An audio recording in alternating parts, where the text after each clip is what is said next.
లేదు అంత బాగుంది. అంటే మార్నింగ్ షో కదా, 4 o'clock షో కదా, అంత బాగుంది. చూసా అంతా బాగుంది. రామ్ చరణ్ యాక్టింగ్ బాగుంది. అవునవును, అంటే అంత ప్రెడిక్టబుల్ ఉంది. లేదు మూవీ లవర్. చాలా డేస్ తర్వాత వస్తుంది.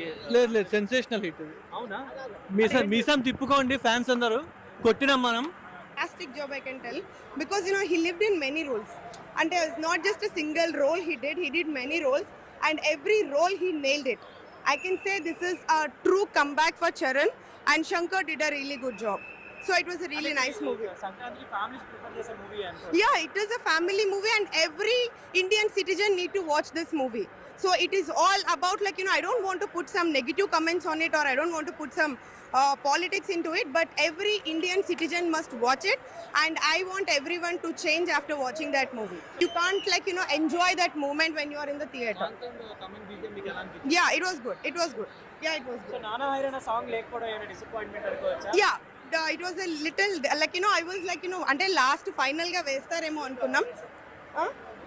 Interval scene is highlight. Every scene is a highlight. I can tell you that every scene is a highlight, because movie ఉండింది కాబట్టి శంకర్ గారికి కూడా ఇది ఒక కంబ్యాక్ ఫిలిం లాంటిది. 100% క్రేజీ ఉండింది మూవీ, నో డౌట్ దానిలో అయితే. సో బయట ఎక్కడైనా అంటే కొంచెం నెగిటివ్ చేసినా అది జస్ట్ ఏదో వాళ్ళు ప్రమోషన్స్ కోసం. కేవలం రామ్ చరణ్ గారి కోసం, శంకర్ గారి కోసం చూడాలంటే. సో శంకర్ గారి మూవీస్ హిట్ లేదని చెప్పి ఇప్పుడు ఈ మూవీ ఎలా ఉంది? వాటితో పోలిస్తే చాలా బెటర్ అంతే. మరి నేను రామ్ చరణ్ ఫ్యాన్నే, కానీ చిరంజీవి గారి ఫ్యాన్ని. రామ్ చరణ్ అంటే ఆబ్వియస్లీ ఇష్టం ఉంటుంది కాబట్టి, కానీ నాకు హై మూమెంట్స్ అవి కొంచెం సాటిస్ఫాక్టరీగా లేవా? హై మూమెంట్స్ సాటిస్ఫాక్టరీగా లేవు, కానీ సినిమా ఒకసారి చూడొచ్చు. సో అంటే అన్ప్రిడిక్టబుల్ అనే సిచ్యువేషన్స్ ఏమైనా ఉన్నాయి? లేదు, కొన్ని మూమెంట్స్ ఉన్నాయి. unpredictable. బ్లాక్ బస్టర్ అంటే ఏంటి అంత బ్లాక్ బస్టర్? అన్న ఫ్లాష్ బ్యాక్ సీన్స్ ఉంటాయి అన్న. అసలు ఏ concept places crucial role. So acting అన్నది ఆబ్వియస్లీ వాళ్ళు ఒక స్టేజ్ రీచ్ అయిపోయి.